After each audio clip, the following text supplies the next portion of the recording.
जय श्री कृष्ण। राधे राधे। आइए सुनते हैं पौष पुत्रदा एकादशी की कथा। श्री कृष्ण के चरणों में अर्जुन ने प्रणाम कर श्रद्धापूर्वक प्रार्थना की, हे मधुसूदन, अब आप पौष माह के शुक्ल पक्ष की एकादशी के महात्म्य को बताने की कृपा करें। इस एकादशी का क्या नाम है, इसका क्या विधान है, इस दिन किस देवता का पूजन किया जाता है। कृपा कर मेरे इन सभी प्रश्नों को विस्तार सहित उत्तर दे। अर्जुन के प्रश्न पर श्री कृष्ण ने कहा, हे अर्जुन, पौष माह की शुक्ल पक्ष की एकादशी का नाम पुत्रदा है। इसका पूजन पूर्व में बताई गई विधि अनुसार ही करना चाहिए। इस उपवास में भगवान श्री हरि की पूजा करनी चाहिए। संसार में पुत्रदा एकादशी उपवास के समान अन्य दूसरा व्रत नहीं है। इसके पुण्य से प्राणी तपस्वी, विद्वान और धनवान बनता है। इस एकादशी से संबंधित जो कथा प्रचलित है उसे मैं तुम्हें सुनाता हूँ, श्रद्धापूर्वक श्रवण करो। प्राचीन समय में भद्रावती नगरी में सुकेतुमान नाम का एक राजा राज्य करता था। उसकी कोई संतान नहीं थी। उसकी पत्नी का नाम शैव्या था। उस पुत्रहीन राजा के मन में इस बात की बड़ी चिंता थी कि उसके बाद उसे और उसके पूर्वजों को कौन पिंडदान देगा। उसके पितृ भी व्यथित हो पिंड लेते थे कि सुकेतुमान के बाद हमें कौन पिंड देगा। इधर राजा भी बंधु बांधव, राज्य, हाथी घोड़ा आदि से संतुष्ट नहीं था।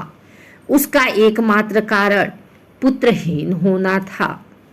वेदांत पुत्र के पितरों और देवताओं में उत्तीर्ण नहीं हो सकते। इस तरह राजा रात दिन इसी चिंता में घुला करता था।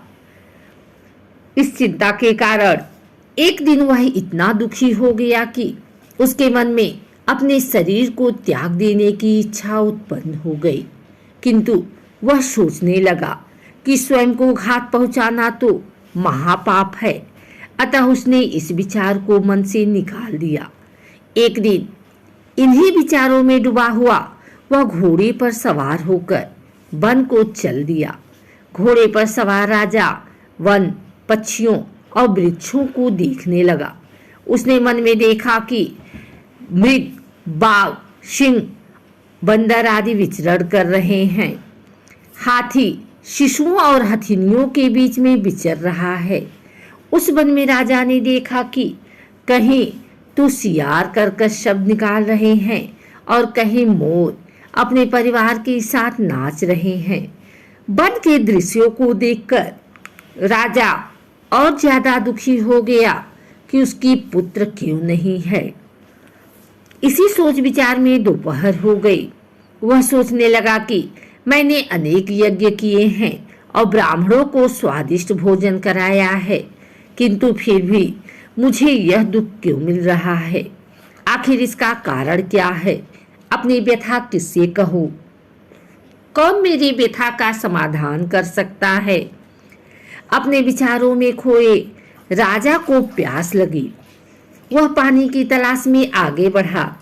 कुछ दूर जाने पर उसे एक सरोवर मिला। उस सरोवर में कमल पुष्प खिले हुए थे। सारस, हंस, घड़ियाल आदि जल क्रीड़ा में मग्न थे। सरोवर के चारों तरफ ऋषियों के आश्रम बने हुए थे। अचानक राजा के दाहिने अंग फड़कने लगे।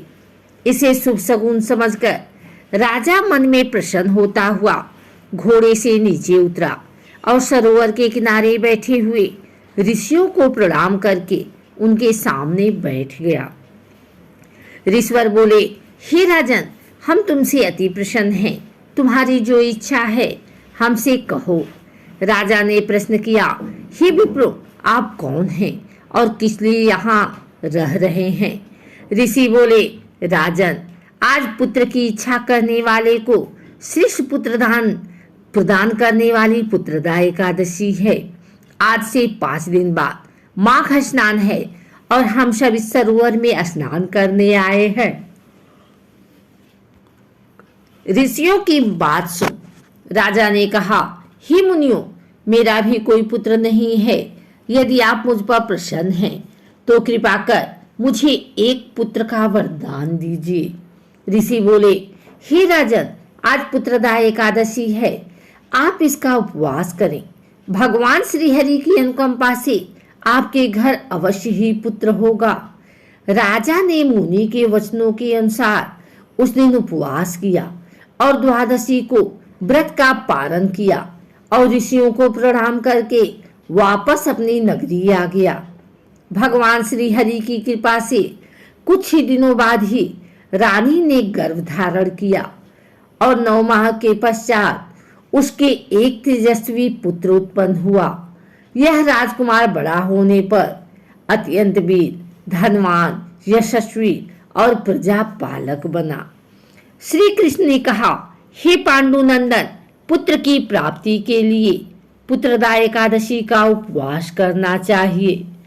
पुत्र प्राप्ति के लिए इससे बढ़कर दूसरा कोई व्रत नहीं है। जो कोई व्यक्ति पुत्रदा एकादशी के महात्म्य को पढ़ता वह श्रवण करता है तथा विधानानुसार इसका उपवास करता है, उसे सर्वगुण संपन्न पुत्र रत्न की प्राप्ति होती है। श्री हरि की अनुकंपा से वह मनुष्य मोक्ष को प्राप्त करता है। पुत्र का ना होना बड़ा ही दुर्भाग्यपूर्ण है। उससे भी दुर्भाग्यपूर्ण है पुत्र का कुपुत्र होना। अतः सर्वगुण संपन्न और सुपुत्र पाना बड़ा ही दुर्लभ है। ऐसा पुत्र उन्हें ही प्राप्त होता है जिन्हें साधुजनों का आशीर्वाद प्राप्त हो तथा जिनके मन में भगवान की भक्ति हो। इस कलयुग में सुयोग्य पुत्र प्राप्ति का श्रेष्ठ साधन पुत्रदा एकादशी का व्रत ही है। अगर आपको हमारी वीडियो अच्छी लगी हो तो इसे लाइक करें, कमेंट करें, शेयर करें। हमारे चैनल को सब्सक्राइब करके बेल नोटिफिकेशन ऑल पर सेट कर लें ताकि आगे आने वाली वीडियो सबसे पहले आप तक पहुंच सके। धन्यवाद।